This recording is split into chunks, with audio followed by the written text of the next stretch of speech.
Boa tarde a todos.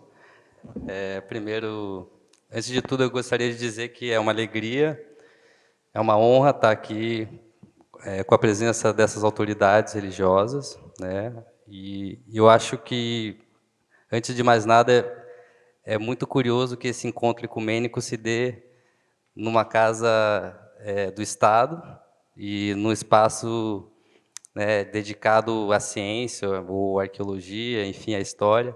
Então, é muito interessante que a gente tenha esse encontro aqui. Quero parabenizar o museu, né, por essa iniciativa, agradecer o convite também e falar um pouco rapidamente, né, pensando a partir das minhas experiências como antropólogo e, né, curioso também com as questões religiosas. Tive uma formação um pouco, como dizer assim, um pouco normal, comum para a experiência oficial curitibana, que é essa coisa do catolicismo, mas cresci sempre interessado por outras religiosidades, por outras espiritualidades, e tive uma experiência também no Caribe, um trabalho que eu fiz sobre o voodoo no Caribe.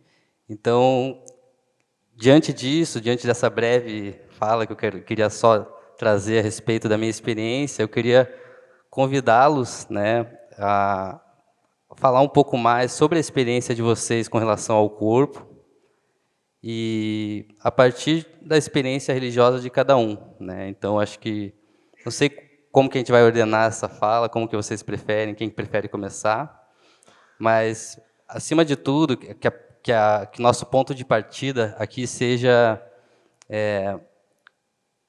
qual foi a minha experiência pessoal primeiro, né, com relação à minha religiosidade, né? Então vocês podem falar um pouco mais sobre a trajetória de vocês e aí a gente pode traçar alguns pontos da relação com o corpo e o sagrado na espiritualidade de vocês. Eu não sei, Mãe Vera, você quer começar? Começamos de lá para cá, pode ser? Estão julgando a mim, né? O que fala português mais errado que sou eu, né? Mas dá para entender, né? Boa tarde, muito obrigado pelo convite. Fiquei muito honrado, né, participar dessa conversa. Então, como o senhor falou, vamos falar sobre a nossa experiência religiosa. A primeira coisa que queria dizer é que não sou aqui como autoridade religiosa. O padre não é autoridade, tá bom? O nome do padre é servidor. Quando a gente pergunta a outro padre, onde você serve?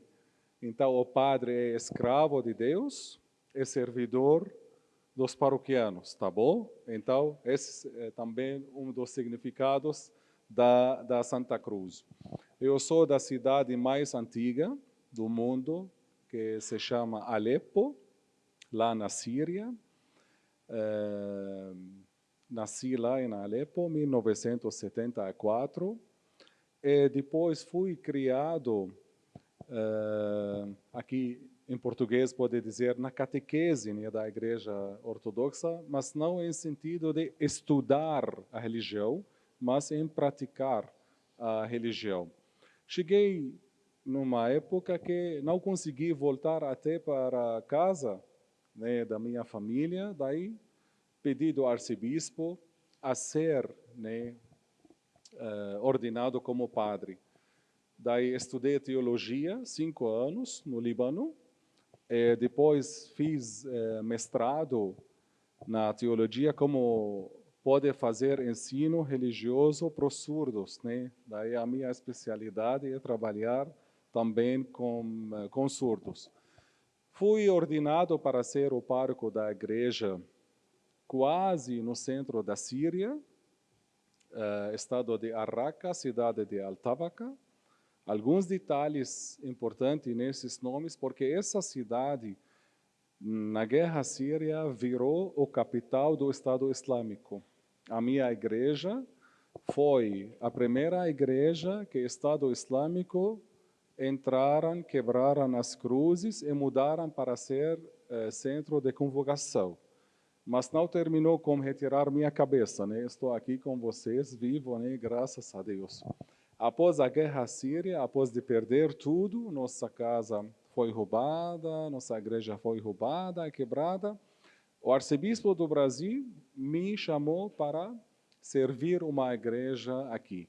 Então, cheguei no Brasil em 2013, fiquei 6 meses em São Paulo, e 14 cheguei em Curitiba para servir a paróquia São Jorge de Curitiba, que está na Brigadeiro Franco, que faz a festa julina, a única festa que serve comida árabe, né, aqui no estado do Paraná, que vai acontecer mês que vem. 2019, não estou fazendo propaganda, mas tá bom? Mas 6 e 7 de julho, mas não estou fazendo propaganda, tá bom? Então, 2019, fui naturalizado. Agora também sou brasileiro, né, de coração, é sírio de coração. Mais uma vez, muito obrigado pelo convite. Ultrapassei o tempo ou já tudo bem?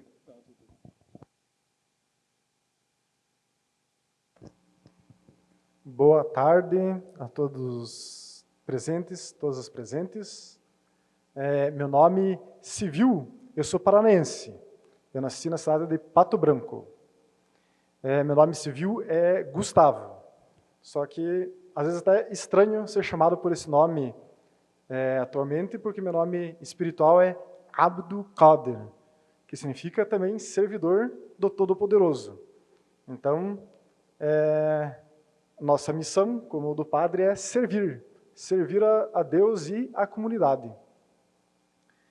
E a minha trajetória de vida foi que eu tive uma formação católica, apostólica romana, desde que eu nasci. Eu estudei, inclusive, no Colégio Marista Santa Maria, aqui em Curitiba, porque meu pai foi irmão marista. Meu pai, antes de casar com a minha mãe, ele era irmão marista.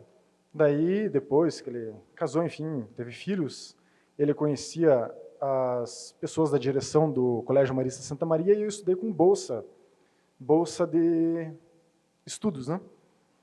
E fiz toda a minha formação católica, catequese, primeira comunhão, essas coisas, dentro da Escola Marista Santa Maria. Só que eu senti um chamado para algo mais orgânico, mais corporal, já que o tema aqui é corpo, né? E eu comecei a fazer uma busca espiritual em vários caminhos. Passei por espiritismo, budismo, enfim, vários caminhos para experimentar, ayahuasca, união do vegetal, e me foi tocado também pela história de vida, porque eu sou formado em Geografia pela Universidade Federal do Paraná. E parece que desde criança, quando eu tinha uns 10 anos, eu não sabia o que eu ia ser quando eu ia ser adulto, mas tinha uma coisa dentro de mim que eu tinha uma facilidade muito grande para a geopolítica. Então, eu via os conflitos no Oriente Médio, Palestina e tudo mais, e era muito claro para mim o que acontecia na Palestina, inclusive um tema muito atual, né? Mas a gente teve a primeira, a segunda intifada na nossa infância. Eu nasci em 1979 e eu percebia como os palestinos sofriam de violência, digamos assim, e eu me compadecia com os palestinos. Então, eu tinha ali já alguma simpatia pelo Islã, mas jamais imaginei que seria muçulmano. E depois de anos procurando, desde 19 anos que eu comecei nessa procura espiritual, e foi findar com 34 anos, quando, depois de ter passado por 14 anos por um instituto chamado Instituto Gurdjieff, aqui de Curitiba, inclusive, que ainda existe esse instituto aqui em Curitiba, algumas pessoas que me orientavam espiritualmente, que eram pessoas já idosas, que eu considerava que tinham um poder espiritual, digamos assim, essas pessoas faleceram. era a senhora Nathalie de Salzman de Chevan, faleceu em 2008, e o Charles Vicente Ramsey faleceu em 2014. Daí eu me senti um pouco órfão espiritual, digamos assim, porque eu sabia que naquele instituto que eu frequentava, essas pessoas eram pessoas muitíssimo capacitadas espiritualmente. E eu me sentia desamparado ali nesse instituto. Daí eu comecei a fazer uma pesquisa para tentar descobrir as origens dos ensinamentos de George Ivanovich Gurdjieff, que foi quem fundou esse Instituto Gurdjieff. E eu descobri, através, é que ele nunca falou explicitamente nos livros dele, tem livros, que ele explica o que é o quarto caminho. E ele nunca falou explicitamente, eu tirei os meus ensinamentos de tal lugar. Ele era uma pessoa, assim, brincalhona e misteriosa. Mas ele deixou algumas pistas nos livros, e a principal pista que ele falava é que todo o ensinamento que ele extraiu e trouxe para o Ocidente com o nome de Quarto Caminho teria vindo de um templo no nordeste do Afeganistão, e este templo, quem indicou para ele onde era, foi um sufi chamado Bagaidin. Então eu pensei, vou até atrás da origem desses ensinamentos para tentar, enfim, ter uma orientação espiritual à altura do que eu tinha antes desses falecimentos. Daí eu coloquei na internet, Sufi Bagaidin, no Google, né? E veio Sufi Bahauddin Naqshbandi. Eu pensei, mas não é Bagaidin, é Bahauddin. Enfim, mas daí eu tinha uma referência, que era a ordem Sufi Naqshbandi como uma ponte que poderia me ligar à origem dos ensinamentos de George Ivanovich Gurdjieff. Eu comecei, então, a me aprofundar na ordem Naqshbandi, primeiro por estudos. Eu percebi que, para ser um Sufi Naqshbandi, os Sufis Naqshbandis eram muçulmanos. Comecei a estudar o Islã, porque eu pensei, um dia eu vou ter, talvez, a oportunidade de conhecer algum Sufi Naqshbandi, e se eu puder entrar nesse caminho, eu pretendo entrar, então eu vou ter que saber o passo que eu estou dando, que é entrar para o Islã, para não entrar às cegas, numa religião que eu não conheço. Então eu comecei a estudar o Islã e, enfim, é uma história longa que eu vou resumir aqui. Consegui um contato, não tinha nenhum Sufi Naqshbandi aqui em Curitiba. Eu consegui um contato de uma pessoa de São Paulo. E em 2016, início de 2016, eu fui até São Paulo, encontrei essa pessoa, que, ao encontrá-la lá em São Paulo, eu tive uma alegria, que era uma pessoa que eu conhecia quando eu era adolescente. Com 18 anos, eu conheci essa pessoa, ele era o representante da Ordem Naqshbandi do Brasil, era a pessoa que representava a Ordem em todo o Brasil, mas só tinha praticamente em São Paulo a Ordem Naqshbandi. E eu tive o contato com ele chegou a dormir na minha casa quando ele tinha 18 anos, e eu também tinha 18 anos, ele dormia na minha casa, para um evento do Instituto Gurdjieff que teve aqui em Curitiba. Ele era do Instituto Gurdjieff também, e ele seguiu o mesmo caminho que eu. Ele tentou descobrir as origens das ideias de Gurdjieff, ele chegou à Ordem Naqshbandi, e a gente se separou lá quando a gente tinha 18 anos, e eu vim encontrar ele de volta, depois de mais de 20 anos, 18 anos que a gente tinha se encontrado, e ele me deu a iniciação na Ordem Naqshbandi, daí eu entrei, a gente faz a shahada, quer dizer, Ashhadu an la ilaha illallah wa ashhadu anna Muhammad Rasulullah. Eu testemunho que não existe nenhum Deus a não ser o Deus único, e eu testemunho que o profeta Muhammad é um dos mensageiros desse Deus. Quem aceita o profeta Muhammad como mensageiro desse Deus, aceita todos os profetas anteriores, o Jesus, alaihi salam, Moisés, alaihi salam, Abraão, enfim, todos os profetas. Então, eu entrei no Islã através dele, e recebi iniciação, entrei na Ordem Naqshbandi através dele. Então essa é a minha história para chegar onde estou.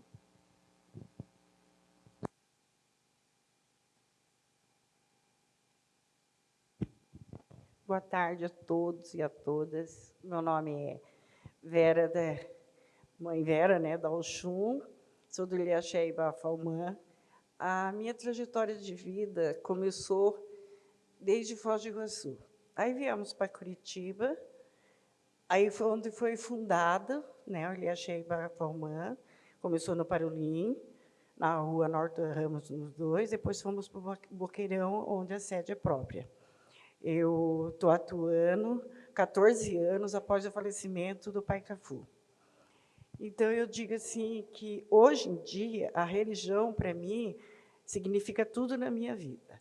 Eu vivo, assim, de segunda a domingo na religião. Então, vocês falam sobre o corpo, né? O que é o corpo nosso sagrado? Para nós, o sagrado é estar com o corpo limpo para participar de uma obrigação, de uma função do axé. Nós não podemos ter sexo, nós não podemos beber, nós não podemos usar drogas, então a gente tem que ser uma pessoa pura para isso. Hoje, eu tinha a cabeça muito fechada para a religião, até que meu pai morreu. Hoje em dia, ainda falta mais um pouquinho, né, claro.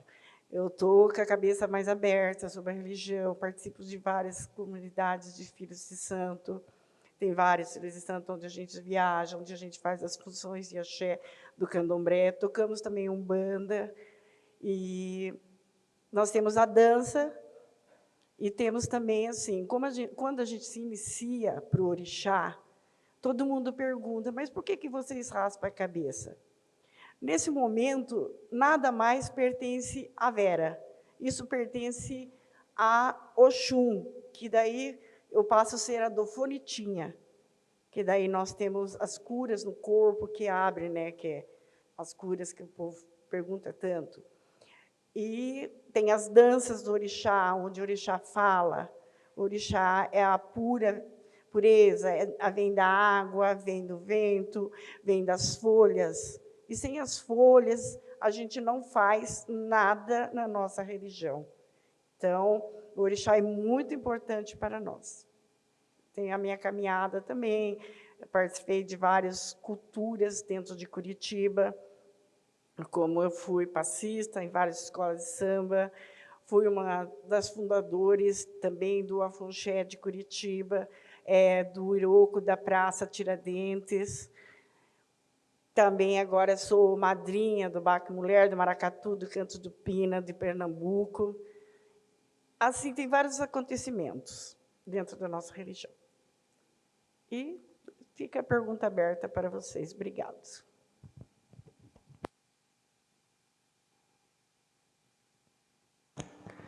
Bom, antes da gente passar para os nossos convidados presentes, não sei se está tudo certo aqui. Posso? Tá.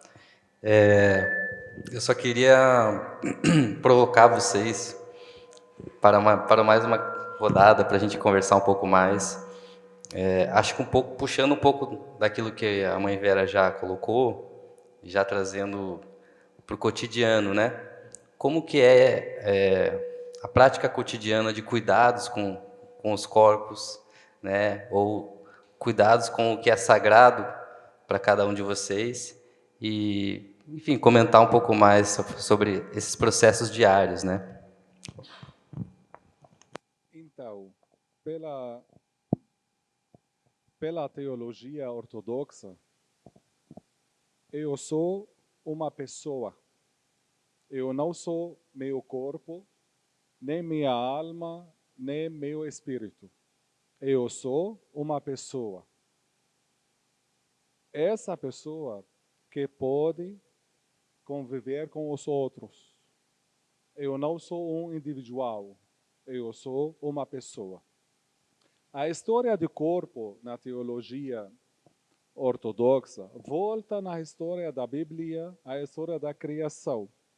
O homem foi criado no 6º dia. Padre, mas assim que aconteceu, será que Deus teve calendário, teve celular? Vamos falar que é um ensinamento teológico, uma história teológica. Então, no 6º dia, não era um dia especial para o homem, porque também o animal foi criado no mesmo dia. O alimento do homem era o mesmo alimento do animal. O que faz diferença entre mim e um animal que eu fui criado na imagem de Deus e na sua semelhança. Na imagem de Deus e na sua semelhança. Qual é a imagem de Deus na minha pessoa, pela nossa teologia? Muitos padres falaram sobre essa imagem, mas as duas características especiais é a existência, Deus existe, também o homem existe. A segunda característica é a liberdade. A imagem de Deus na minha pessoa é a liberdade. Até posso dizer que Deus não existe, né? Além de ser uma criação de Deus, mas posso agora levantar e dizer Deus não existe, tá bom? Essa aqui é a liberdade. Mas a liberdade não é de fazer o que quero fazer, o que desejo fazer, mas a liberdade é ter o poder de controlar a minha pessoa. Esse aqui, nosso conhecimento sobre o corpo. Vamos para algumas expressões, né? Que Adão e Eva, na língua hebraica, é Adam e Hawa. Adam, podem dizer, a palavra masculina de Adamá. Adamá é a terra. Adam foi criado de pó da terra. Então, o meu valor não é ter um corpo especial, né? Porque não sou mais forte de toda a criação. Um burro mais forte de mim, né? Não sou mais rápido, um tigre mais rápido de mim. Não, nada muito, né? Então, a minha característica especial que foi criado na imagem de Deus. Mas o texto bíblico insiste em me lembrar que foi criado de pó da terra. No ofício fúnebre, quando falecer alguém, a última palavra, a última frase que o padre diz: lembra-te, homem, que tu és pó e ao pó has de tornar. Então, o meu valor não é ter um corpo. O meu valor é que eu sou uma pessoa criada na imagem de Deus. Seguindo, obedecendo os mandamentos de meu Pai Celestial, aí tenho esse valor especial.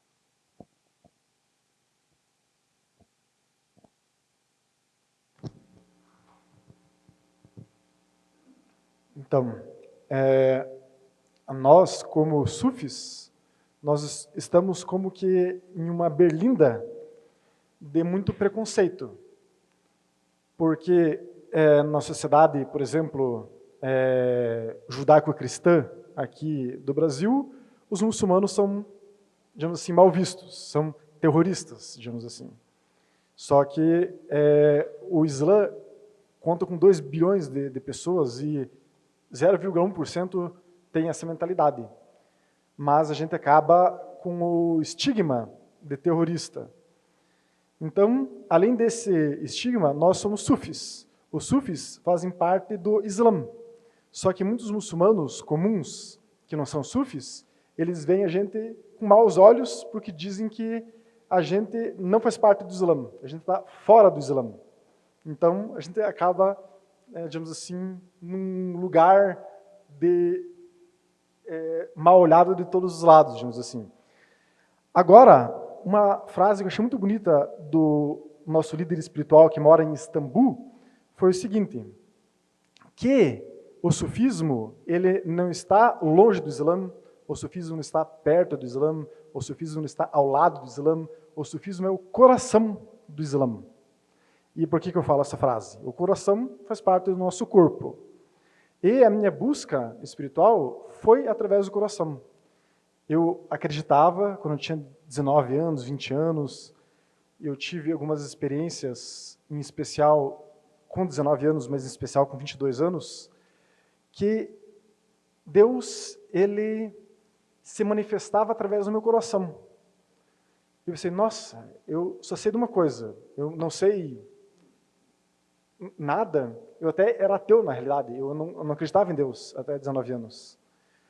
Mas através dessa experiência que eu tive através do meu coração com 19 anos, eu pensei, eu não sei de nada, eu só sei que Deus existe e Ele se manifesta no meu coração. Então eu vou buscar algum caminho que me ensine como ter contato com Deus dentro do meu coração. E essa foi a minha busca. Então a minha busca foi bem orgânica, como eu comentei, através do coração. E graças a Deus eu cheguei nesse caminho que é o coração do Islã. E no Alcorão, que é o nosso livro sagrado principal, mas existem outros livros sagrados, como a própria Bíblia, né? O Alcorão diz que Deus, ele não está contido nos céus, Deus não está contido na terra, Deus não está contido em nenhum lugar do universo, a não ser no coração do servo sincero dele. Então, eu cheguei no caminho que eu acho que é o caminho do coração. Inclusive, o sufismo, ele tem como uma definição que o sufismo é o caminho da purificação do coração. Então, o nosso caminho é bastante corporal, bastante orgânico. E, através desta ideia, a gente também tem algo semelhante ao que a mãe Vera falou, de que nós temos que ter um certo rito, digamos assim, um certo cuidado com o nosso corpo. Então, por exemplo, toda vez que a gente vai fazer uma oração, a gente tem que lavar algumas partes do corpo, que é o rosto, o antebraço, os pés, passar a mão umedecida na cabeça. Então, a gente não pode fazer uma oração sem ter esse asseio corporal. A gente não pode comer qualquer coisa. A gente só pode comer o que é halal, o que é permitido. Então, a gente tem esta preocupação com o que a gente ingere. O corpo, diz o Alcorão, é responsabilidade de cada ser humano. Então, eu sou, digamos assim, é uma obrigação do muçulmano esse cuidado com a saúde. Eu não posso negligenciar minha saúde. Eu não posso causar algum mal. Por exemplo, vou usar aqui uma analogia, não querendo ofender nenhuma empresa, mas, por exemplo, Coca-Cola. A Coca-Cola, ela foi dita na Europa e nos Estados Unidos como um alimento cancerígeno. Existe, dentro dos ingredientes da Coca-Cola, um ingrediente chamado corante caramelo, que esse corante caramelo foi dito como cancerígeno na Europa e nos Estados Unidos. Eles entraram lá, a justiça desses países, com um processo para que fosse retirado esse ingrediente da Coca-Cola, e aqui no Brasil, por exemplo, esse ingrediente está ainda lá, causando câncer às pessoas. Se eu tenho consciência de que a Coca-Cola é cancerígena, então eu não posso fazer uso desse... Tipo assim, o Islã não fala nada contra a Coca-Cola, mas no meu ver, eu como ser humano que tenho consciência disso, eu tenho que cuidar do meu corpo e não trazer mal, não ocasionar um câncer, se Deus quiser que isso não aconteça comigo, para o meu corpo ingerindo a Coca-Cola. Então a gente tem cuidados com o nosso corpo. Eu sofri uma coisa particular minha aqui, mas a gente tem alimentos que são proibidos dentro do Islã. O álcool é proibido dentro do Islã. As drogas são proibidas dentro do Islã. A gente não pode fazer uso de nada que altere a nossa consciência. Então, qualquer substância que eu ingira que altere a minha consciência é proibido para o Islã. Só que, por exemplo, óbvio que nessa ideia do cuidado com o corpo, o álcool está presente dentro dos remédios homeopáticos. Então, para tomar um remédio homeopático, eu posso fazer uso do álcool naquela pequena concentração do remédio homeopático. E a gente tem a própria roupa, digamos assim, é um cuidado com o corpo. Eu estou usando aqui a gente chama de taquia ou kufi, que é para proteger a região do coronário, e é uma relação do corpo com o sagrado, que daqui a pouco a gente vai entrar no sagrado. Eu estou, o máximo de tempo possível, com uma masbarra, ou tasbih, que agora, nesse exato instante, estou fazendo a recitação Allah, Allah, Allah, Allah, enquanto eu converso, enquanto eu escuto, em todos os lugares a gente está fazendo uma recitação.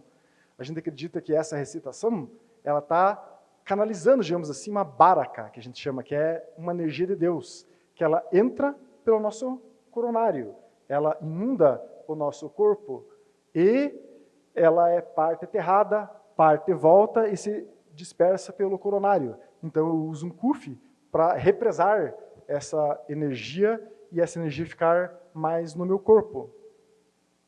Então, a própria oração, o muçulmano, ele se prostra, quer dizer, 5 vezes por dia, pelo menos, ele tem que colocar a testa no chão e ficar prostrado ali, que é algo relacionado com o corpo. Então, o meu corpo, ele faz um exercício, digamos assim, de submissão a Deus e uma relação corporal, física com o chão, com a terra, que é a minha origem, e com Deus, que é quem me anima. Então, é isso sobre o corpo.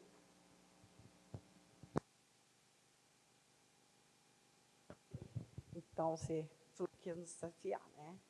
Vamos lá. Você perguntou como a gente cuida, né?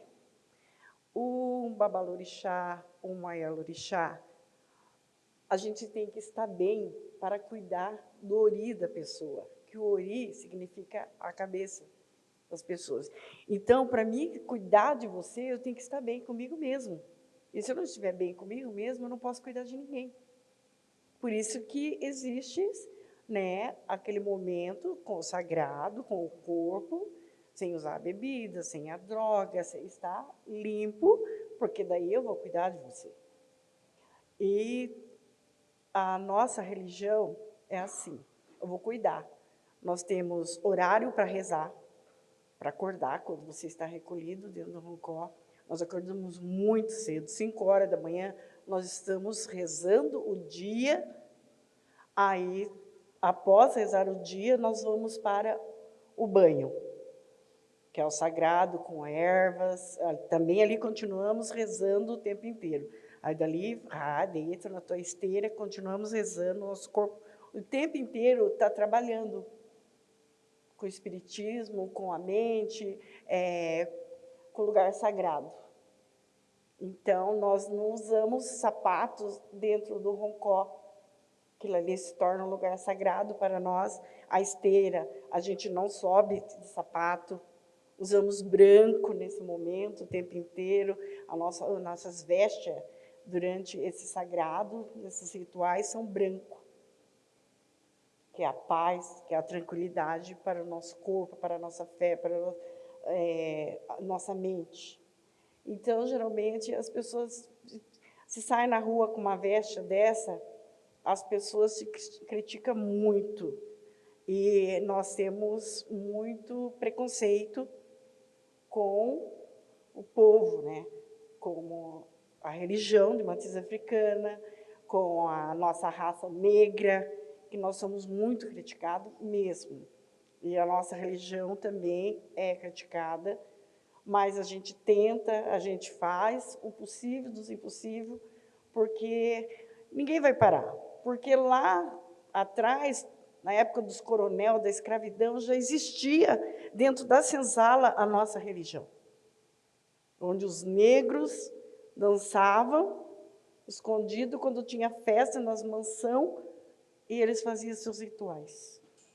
Isso para nós é um sagrado. Obrigada.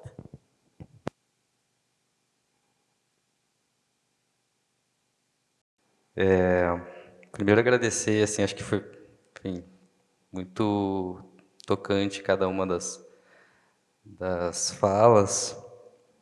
E um pouco antes da gente passar, não sei como é que tá, o Felipe está por aí? Não sei como é que a gente está de tempo. Tá.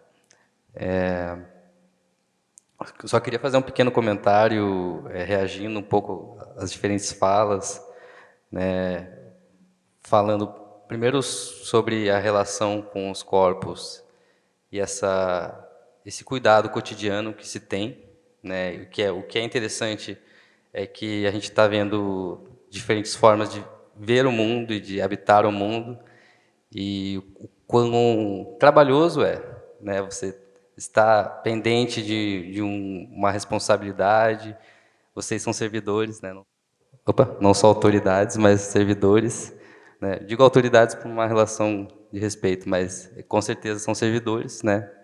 E E o que é bacana é a gente ver, apesar das diferenças, das diferentes trajetórias, né, é a gente olhar e perceber e escutar o quanto há de cuidado, né, entre o que cada um faz no seu cotidiano, né, envolve um cuidado, vamos dizer, muito regrado, né, com as suas práticas cotidianas. Então é muito interessante a gente olhar para essas diferentes experiências e ao mesmo tempo aproximar vocês, né, enquanto servidores, né. Eu posso falar um pouco rapidamente da experiência que eu tive, por exemplo, com esses servidores de mistérios no voodoo dominicano, que é muito mais próximo, né, do candomblé, enfim, com relação à espiritualidade, às suas práticas cotidianas, mas eu acho que é muito interessante o quanto é central a, a combinação dos ensinamentos com a prática cotidiana de estar no mundo, né? Então, se há mais tempo para uma pequena provocação para vocês, acho que também, de novo, reagindo um pouco ao que Mãe Vera colocou, acho que a gente vai. É interessante como a gente vai para lá e volta para cá e já chega com uma nova questão. Pensar um pouco agora, porque sobre o sagrado vocês falaram cada um sobre o seu sagrado e acho que, enfim, seria necessário não só uma tarde, né, mas enfim, muitos anos para dar conta de todo o sagrado que vocês trabalham, né, no seu dia a dia. Mas eu acho que também é importante a gente, estando no espaço público, conversar sobre, falar sobre quando os corpos incomodam, ou quando o sagrado incomoda na vida pública ou no dia a dia, né? Então, já começo com essa provocação para o Samir, por exemplo, que você já veio também com as suas vestes, né? Se isso é alvo de questionamentos no seu cotidiano e o como você lida com isso, né? E, enfim, você pode trazer questões para a gente pensar também um pouco mais sobre isso a partir da perspectiva ortodoxa. Obrigado. Então, a pergunta essencial é assim: cuidar de corpo é atender aos desejos de corpo ou fica do outro lado, é cuidar do corpo, é usar esse corpo para atender a minhas doutrinas, crenças ou dogmas. Então, essa que é a ideia. O corpo é santo, criação de Deus, e depois que Deus se encarnou, né, com Jesus Cristo, porque Jesus Cristo para os cristãos é Deus encarnado. E depois da ressurreição dos mortos, o túmulo vazio, mostrou para nós o corpo espiritual, tá bom? Então, esse corpo tem valor. Agora, no cotidiano, né, tenho que atender os desejos desse corpo ou tenho que usar meu corpo para atender meu Deus? Falando disso, por exemplo, um exemplo muito simples, sobre a oração e jejum, que é práticas em todas as religiões. Deixa-me fazer uma coisa prática sobre as prostrações que nosso Sheikh falou, tá bom? Sem microfone, ok? Como? Não vou brigar com ninguém. Então, como meu corpo pode ser um meio para expressar a minha dor, né? Vou fazer assim só para me ver, né, desse lado. Como meu corpo pode expressar, né? A oração essencial na Igreja Ortodoxa: o Senhor Jesus Cristo, Filho unigênito de Deus, tem piedade de mim que sou pecador.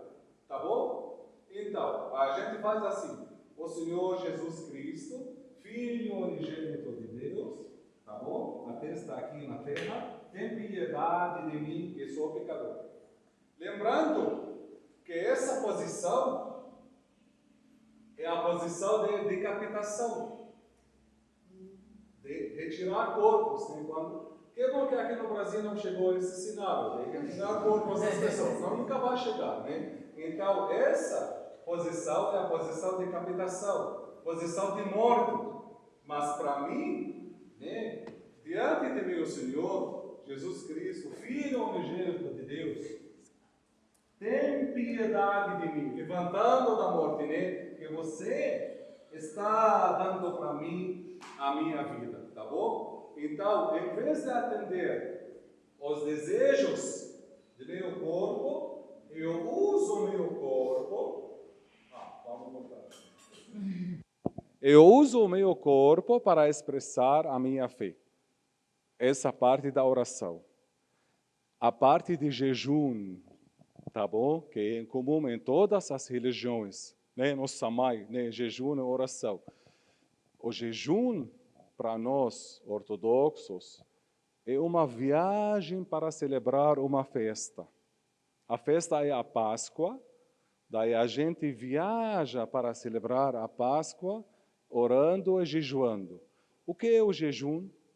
Em primeiro lugar, dizer não ao meu corpo. Tá bom? Eu posso controlar meu porco. Mas como eu falei, cristianismo não só acreditar que Deus existe, mas também conviver com as pessoas. Então, no cotidiano, eu passo fome voluntariamente para alimentar as pessoas que passam fome obrigatoriamente. Então, o jejum, a oração, não é uma virtude pessoal para crescer mais, para ter asas como anjo, né? Mas a ideia de expressar sua fé na prática. Então, no jejum, eu escolho um jeito de vida muito simples, não gastar muito dinheiro, para deixar esse dinheiro ajudar os amados de Deus, né? Passo fome voluntariamente para alimentar as pessoas que passam fome obrigatoriamente. Sem isso, o cristianismo fica uma teoria, né? Mas tem que colocar essa teoria na prática diária. Tem um casal aqui, marido e marida, esposo e esposa, para explicar um pouco sobre também como o corpo pode expressar no sacramento do casamento. Podem permitido quebrar esse protocolo tá bom? Então, podem vir aqui.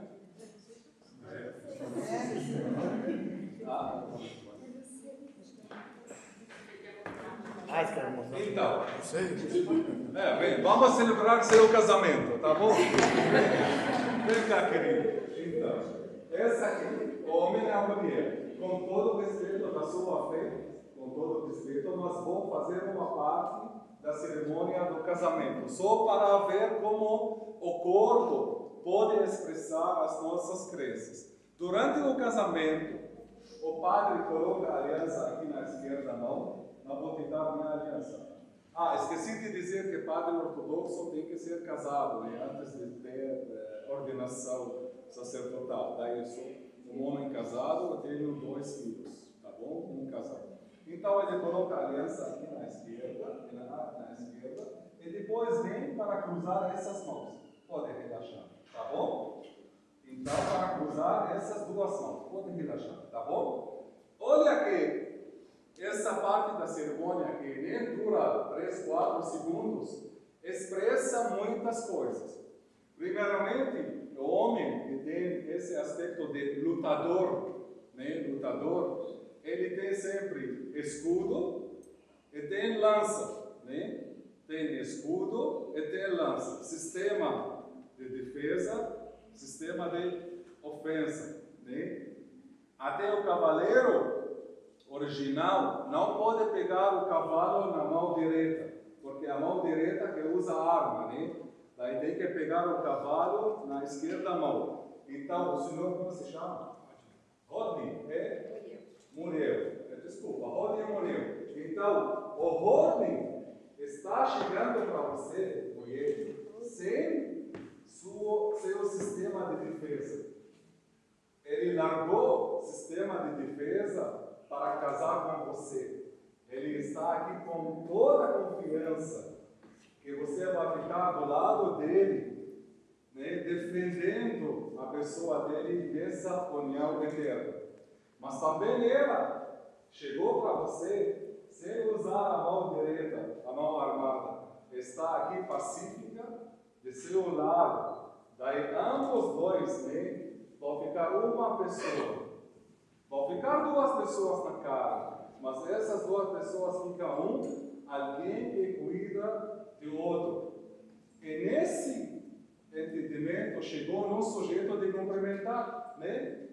Por que a gente cumprimenta assim?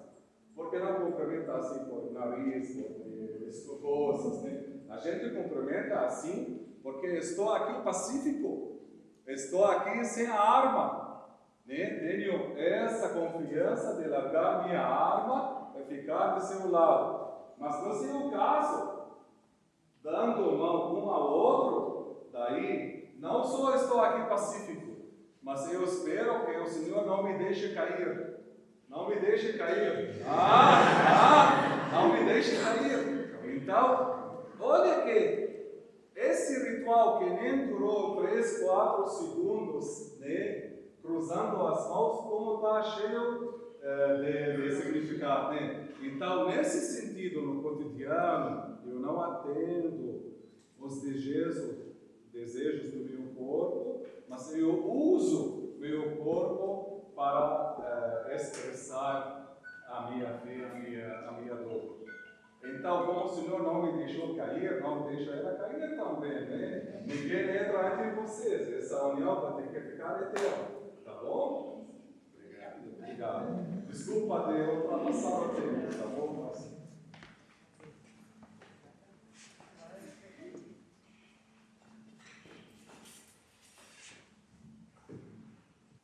Então, tratando um pouco sobre o corpo, acho que o padre trouxe um assunto muito interessante, que é de gancho, que é a própria provação. O corpo tem os seus desejos carnais. Por exemplo, eu gosto muito de churrasco. Se me deixar, eu exagero, como demais. Então, o meu corpo quer comer, mas só que eu tenho que cuidar do meu corpo. E assim é para várias coisas, de cunho material, corporal. E o nosso corpo, ele briga, no nosso ver, vamos chamar aqui de alma, que seria o nosso elo corporal e espiritual. E o nosso corpo, para o sufismo, abriga nosso ego. Então nós temos uma entidade, digamos assim, dentro de nós, chamada ego. Esse ego, ele trabalha muitíssimo com o corpo.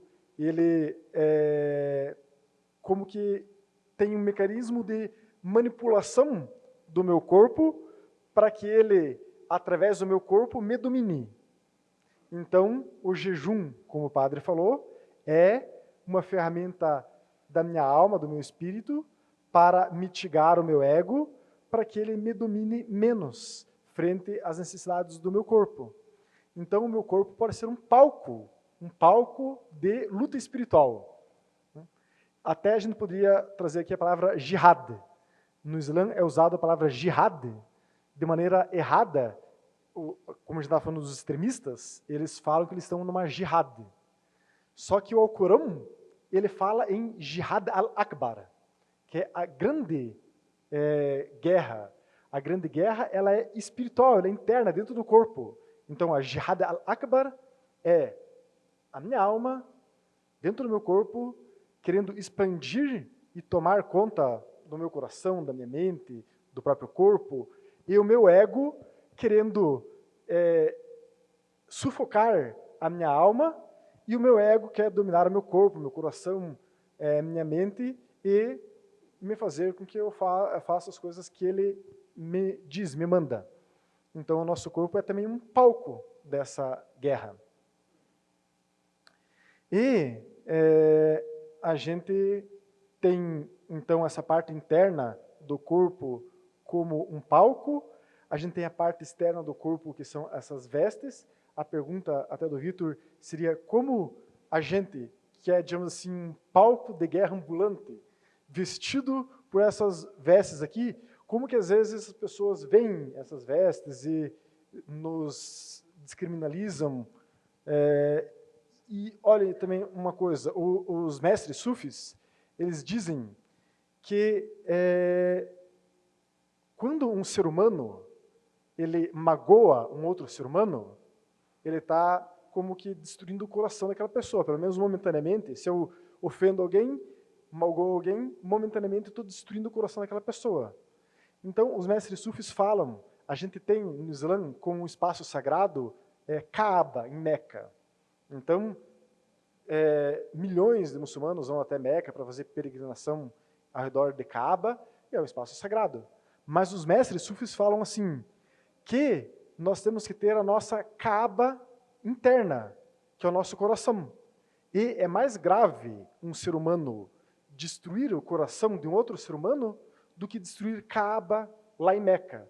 Então, se alguém destruir Kaaba em Meca, mas a pessoa nunca destruiu o coração de alguém, nunca magoou alguém, ele está menos errado do que alguém que está por aí magoando, destruindo o coração das pessoas na rua. E, infelizmente, as pessoas estão trajadas com roupas religiosas, como nós aqui, muitas vezes são marginalizados na rua. Graças a Deus, eu não tenho essa experiência. Já que é para comentar sobre essa experiência, aqui em Curitiba, eu nunca fui marginalizado por estar usando a nossa roupa, que a gente chama de roupa sunna. Né?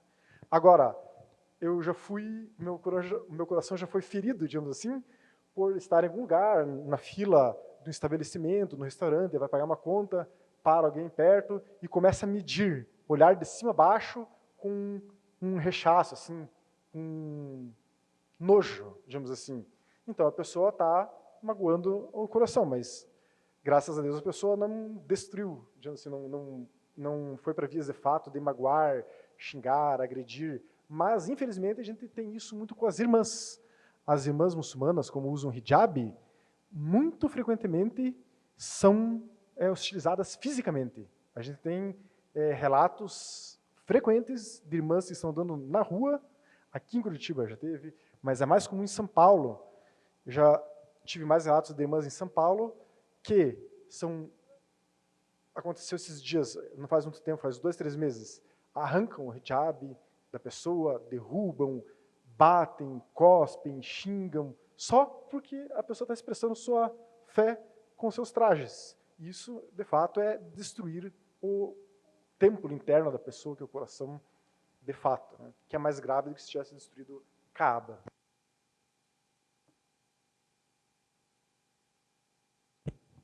Então, sobre as vestes, né?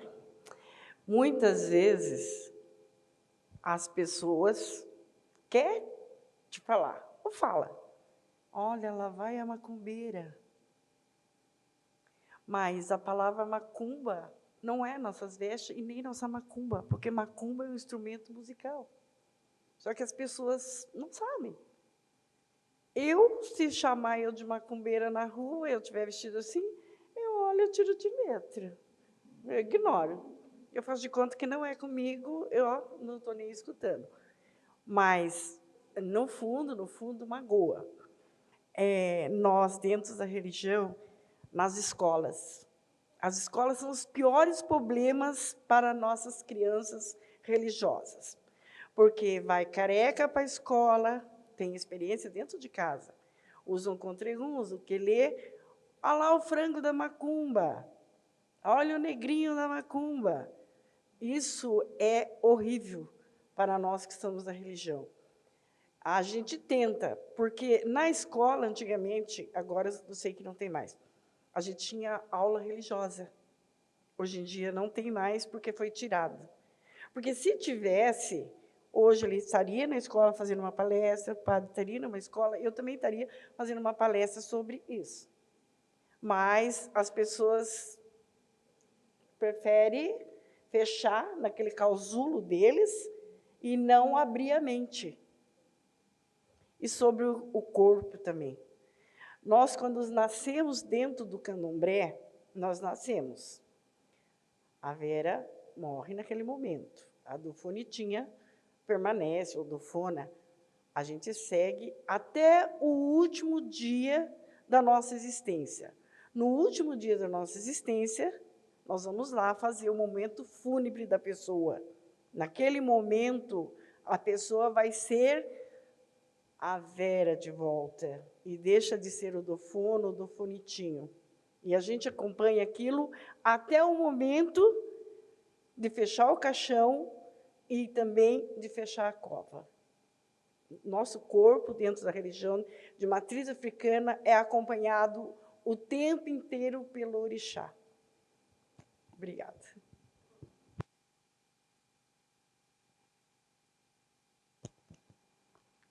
Eu queria abrir para perguntas. Acho que tem muita gente querendo interagir também, né? O pessoal tem microfone? Acho que tem uma moça. Por favor, fala o nome, se apresenta e faz a pergunta. Meu nome é Gerliane. Eu gostaria de saber, olhando assim, né, a gente tem uma mulher negra como liderança religiosa e até onde eu conheço, geralmente isso é mais comum nas religiões de matrizes africanas. Isso fala sobre corpo também, né, sobre um lugar em que a mulher é um lugar de liderança. E aí eu queria saber sobre essa questão do lugar da mulher nas três religiões, assim, como é que esse corpo se localiza, é visto.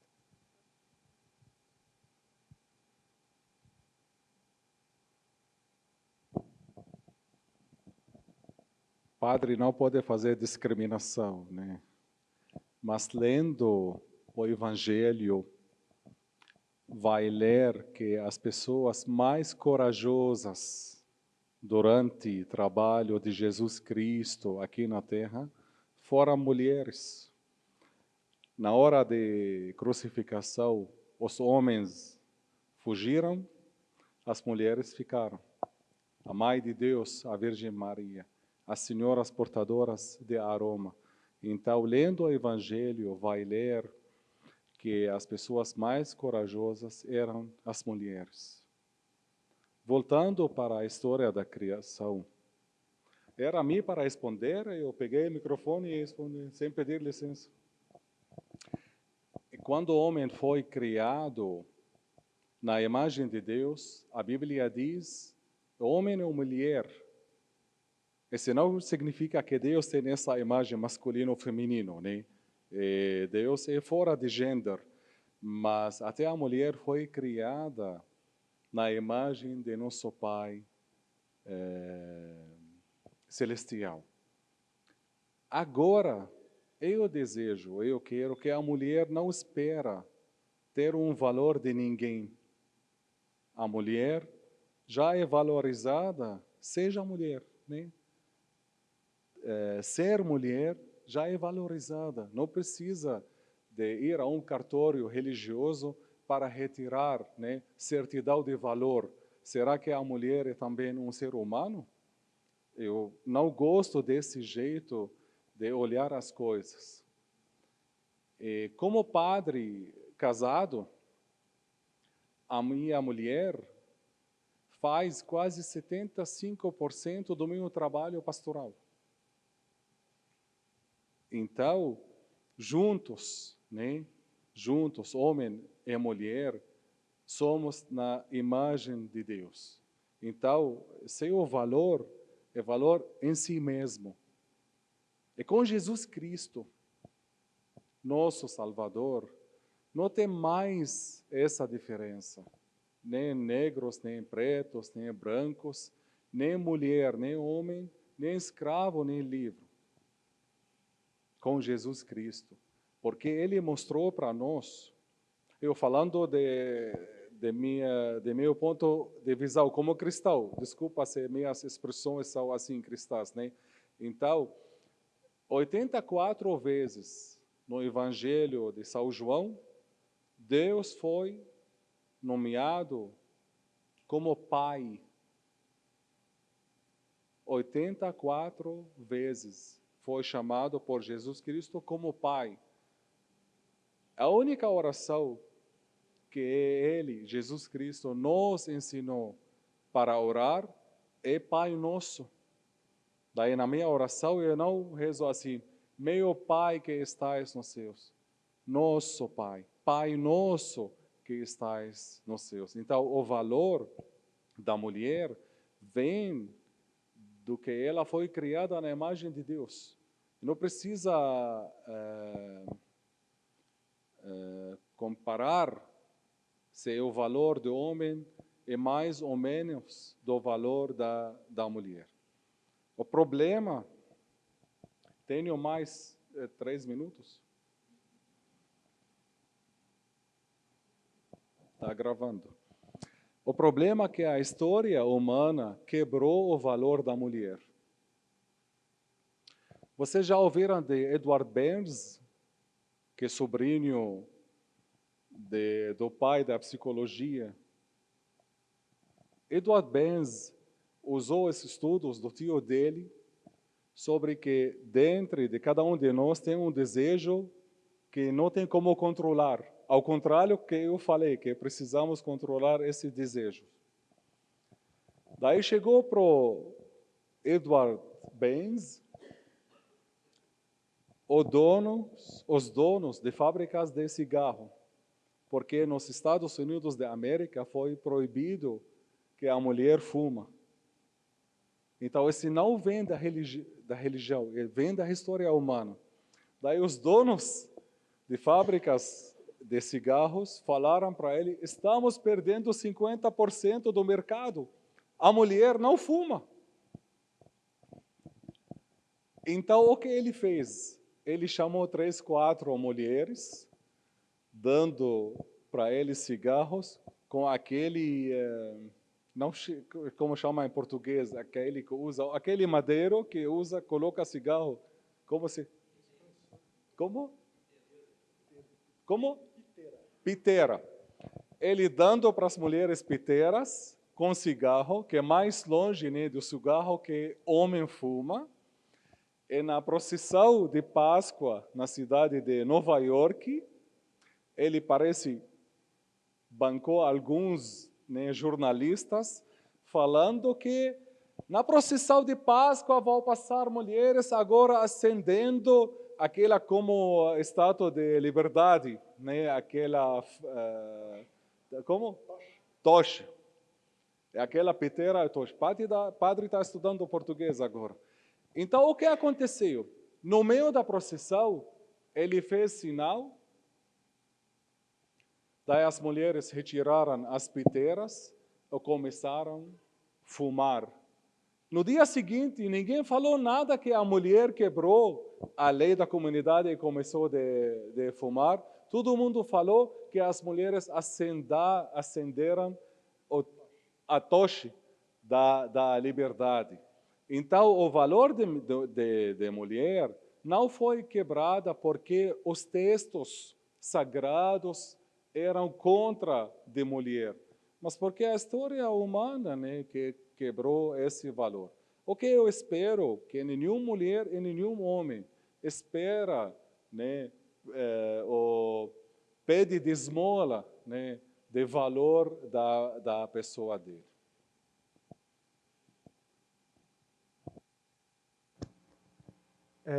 O padre comentou aqui sobre Maria, mãe de Jesus, alaihi wassalam. Alaihi wassalam, que a paz esteja com ele, né? Então, no Alcorão, as pessoas não sabem, mas existe um capítulo do Alcorão que é Mariam, que é Maria, mãe de Jesus. Então, no Islã, Maria, mãe de Jesus, tem o papel como a mulher mais importante que a humanidade já teve. Inclusive, tem um relato de como nasceu Jesus para os muçulmanos dentro do Alcorão e mostra Maria como uma pessoa que, inclusive, recebeu esse dom, né? Esse dom divino, esse milagre.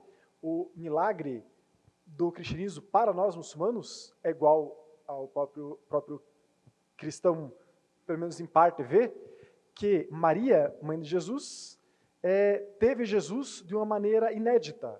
Ela não teve relação para ter Jesus. Deus concebeu Jesus dentro do ventre dela através de um sopro. Então, Maria é a única pessoa na humanidade que teve um filho dessa forma, segundo o Islã. O profeta Muhammad, sallallahu alaihi wasallam, que a paz esteja com ele também, tem 70 mil ditados que são considerados autênticos. E num desses ditados, o profeta Muhammad, sallallahu alaihi wasallam, ele fala assim, ó, o paraíso está no pé das mães. Quer dizer, a mãe é um ser tão elevado que o paraíso está nos pés dela. Então, por que o profeta Muhammad sallallahu alaihi wasallam fala isso da mulher? A mãe é mulher.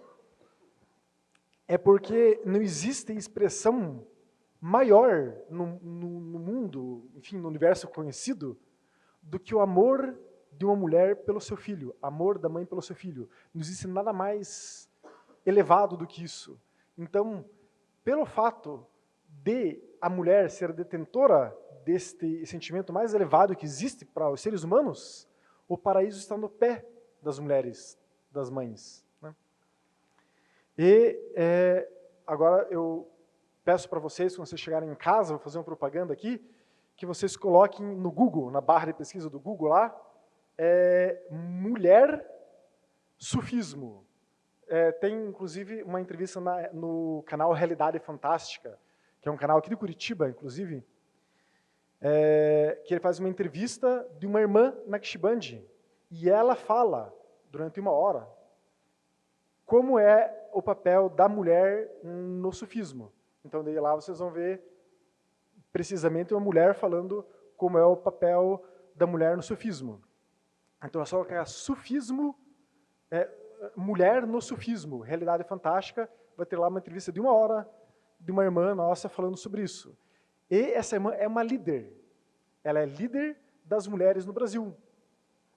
E a gente tem a ordem Sufi Naqshbandi em várias cidades do Brasil.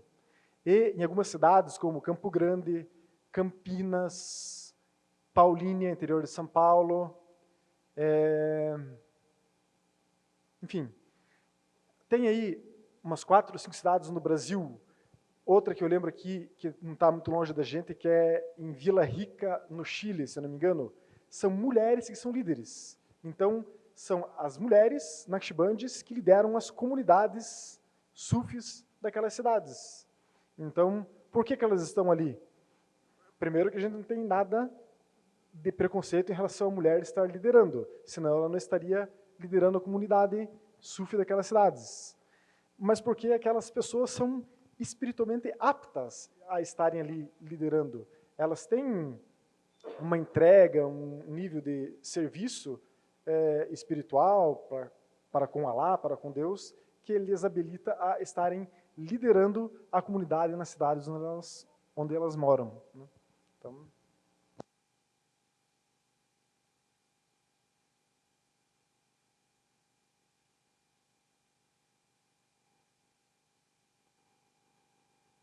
Você perguntou sobre, né, na matriz africana, qual é o lugar da mulher, né? Nós, na matriz africana, nós não temos diferença sobre o homem ou a mulher, porque quando tem a mulher líder, como eu, nós temos vários cargos dentro da religião, que cargos que, às vezes, a mulher não pode fazer, mas o homem tem que fazer. E as mulheres aí não podem participar. Então, nós não temos esse problema nenhum quanto o homem quanto a mulher. Quando existe o babalorixá, temos as mulheres também, nós temos cargos dentro da casa onde nós exercemos nossas funções. E assim nós não temos nenhum problema. Obrigada. Alguém tem mais pergunta?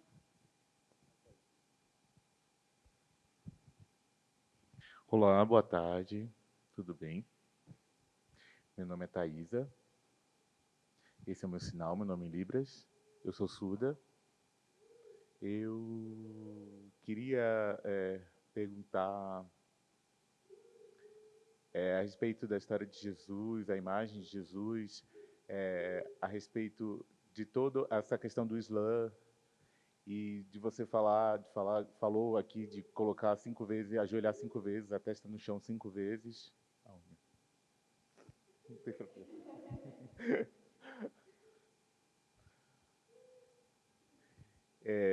O que significa, qual é a relação de fazer isso significa um fortalecimento para a sua fé, também essa questão da religião cristã, do pão com vinho, também do corpo e do sangue de Cristo, e que tem 7, o pão e o vinho são representados 7 vezes também, que isso também é uma forma de empoderar a fé. Então, como que esses símbolos religiosos, né, são utilizados por vocês para fortalecer a fé de vocês?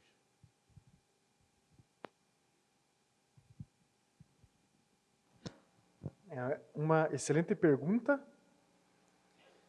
E para o muçulmano é um momento muito... Para você ter uma ideia da dimensão, todo o Islã ele foi trazido pelo anjo Gabriel, alaihi wassalam, e o anjo Gabriel transmitiu para o profeta Muhammad, sallallahu alaihi wasallam, tudo que é o Islã.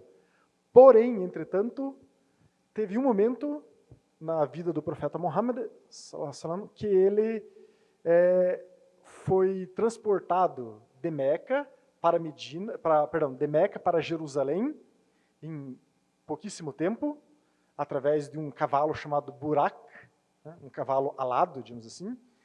Esse cavalo alado chegou em cima de Jerusalém, onde hoje é a mesquita de Al-Aqsa, que era o antigo templo de Salomão, que também é um lugar coincidente do muro de lamentações dos judeus. E o profeta Muhammad, sallallahu alaihi wasallam, ele foi transportado de cima desse lugar para os 7 céus. Ele atravessou os 7 céus e, ao chegar no lugar mais elevado, o anjo Gabriel falou para ele: agora, a partir daqui, eu não posso ir, continue você.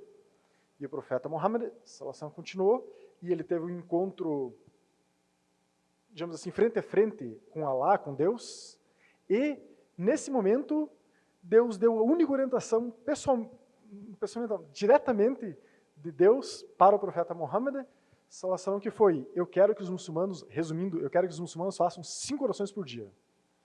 Então, no Islã, a única coisa que foi transmitida diretamente por Deus para os muçulmanos foi 5 orações. E, para nós, é como se fosse a expressão máxima, digamos assim, da nossa fé, a prostração. Islã, ele vem de submissão, submissão a Deus. A gente se submete a Deus. E o gesto máximo de submissão que a gente pode ter a Deus é a gente colocar a testa no chão e, naquele momento, estar falando: glorificado seja Deus, glorificado seja Deus, glorificado seja Deus. Então, naquele instante, eu estou tentando anular a minha mente. Eu não penso em nada. Eu estou tentando anular a vontade do meu corpo, estou tentando colocar o meu coração diante de Deus e dizer que todo o meu ser é dele. E daí a gente faz outros movimentos durante a oração. E é muito comum, durante a oração, acontecer por exemplo, depois da prostração, até agora, já que o padre teve licença de levantar e mostrar umas coisas, eu também farei isso. Então, a gente se prostra, coloca a testa no chão, depois volta e fica nessa posição. A gente se prostra, volta nessa posição, algumas vezes durante as orações. E, muitas vezes, nessa posição, que agora está me dando cãibra, por causa do meu chinelo, que acho que fica na altura diferente, a gente sentado nessa posição, logo após a prostração, muitas vezes a gente sente o que a gente chama de abertura do coração. Então, a gente acredita que o nosso coração tem 5 centros espirituais. Um aqui, outro aqui, outro aqui, outro aqui e outro aqui. Então, algumas vezes, durante esse momento que a gente recém se prostrou, a gente senta ali e o corpo dá uma relaxada, abre um centro espiritual do coração e a gente tem uma experiência de conexão com Deus.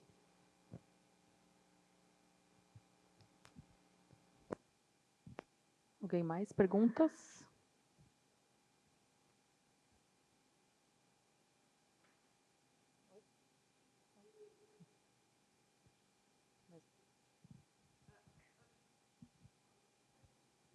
Aproveitar e fazer, então, um complemento também para a Mãe Vera, que você comentou, né, sobre o termo macumba, né, que é um instrumento musical e tudo mais. Você poderia contar um pouco sobre qual que é a experiência, né, a sua experiência em relação à religião, entendendo esse preconceito, né, tentando desmistificar esse preconceito que muitas pessoas têm, uma visão errônea que as pessoas têm da macumba enquanto um processo de cura, de algo desse sentido. O que seria exatamente? Então, quanto ao preconceito, né, que ela perguntou, não todas as pessoas têm esse preconceito sobre a religião, mas em místico, né, sobre o processo de cura, nós temos um orixá dentro do candomblé, qual nós falamos o Omolu, né, que muitos falam o Abaluaê, que a gente é um processo sobre cura na doença. Não é que ele vai curar, vai amenizar a situação, que a pessoa realmente tem que procurar o homem de branco. A gente também não é Deus, né, para curar. Deus que é onipotente, que cura as pessoas.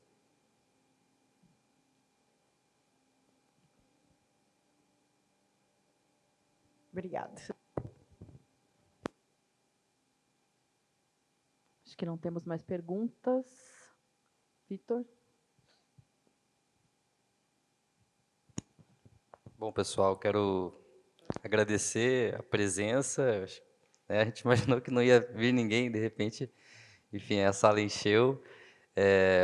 Pelas perguntas também, todas muito interessantes, necessárias. Eu acho que o exercício que a gente fez hoje aqui poderia ser repetido muitas vezes, porque, enfim, o mundo precisa, né, de espaços de contato entre as diferenças. A gente está vivendo um mundo que cada vez mais busca a monocultura em todos os aspectos, né? Então, talvez seja nessas conversas que a gente possa encontrar caminhos em comum para conviver. Muito obrigado a todos. Uma salva de palmas para nossos convidados.